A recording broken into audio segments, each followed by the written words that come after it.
रुबीना दिलेक की बहन ज्योतिका को देखकर ऐसा लग रहा है जैसे वो बिग बॉस के घर में गई ही इसीलिए हैं कि राहुल और रुबीना के सभी कॉम्पिटिटर्स का पत्ता काट सके।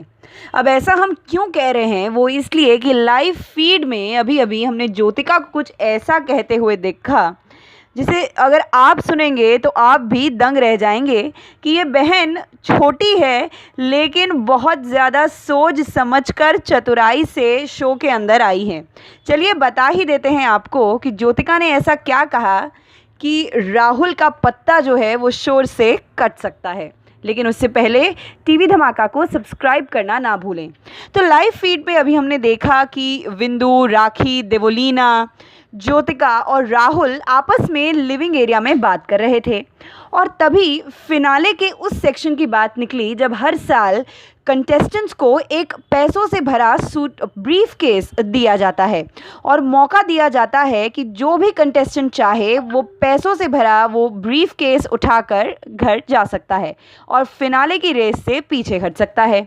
अब ऐसे में राखी और निक्की ने सबसे पहले अपने पॉइंट ऑफ व्यूज़ दिए, जहां उन दोनों ने ही कहा कि अगर हमारे सामने वो पैसों का ब्रीफ केस आता है तो हम उसे उठाकर निकल लेंगे। लेकिन मौके का फ़ायदा उठाकर ज्योतिका ने यह सवाल राहुल वैद्य से पूछ लिया। उन्होंने पूछा कि राहुल, अगर आपको ये ऑप्शन मिलता है ब्रीफकेस उठाने का तो क्या आप क्या करेंगे? तो राहुल कहते हैं कि अरे भाई, मैं क्या करूँगा, मतलब मैं ये बैग कभी भी नहीं उठाऊँगा। तो ज्योतिका उनसे पूछती हैं कि क्यों, आपको ये पैसों से भरा बैग नहीं चाहिए?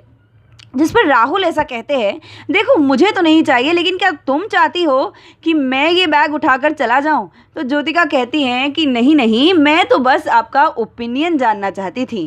तो राहुल भी वहां पर उन्हें छोटी समझकर हंसी मजाक करते हुए वहां से निकल लेते हैं। तो देखा दोस्तों, कितनी स्मार्टली, कितनी विटीली ज्योतिका ने राहुल के सामने अपना पॉइंट ऑफ व्यू रख दिया कि भाई मेरी बहन के साथ अगर टकराओगे तो तुम निकल ही लोगे, और अगर पैसों से भरा बैग तुम्हारे सामने आता है तो अच्छा होगा कि तुम निकल लो, वरना हमारी बहन रुबीना जो है वो बाजी मार जाएगी।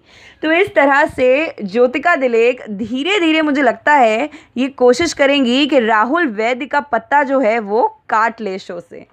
आप देखते रहिए टीवी धमाका और हमें ज़रूर बताएं कि ज्योतिका का ये अंदाज़ आपको कैसा लग रहा है।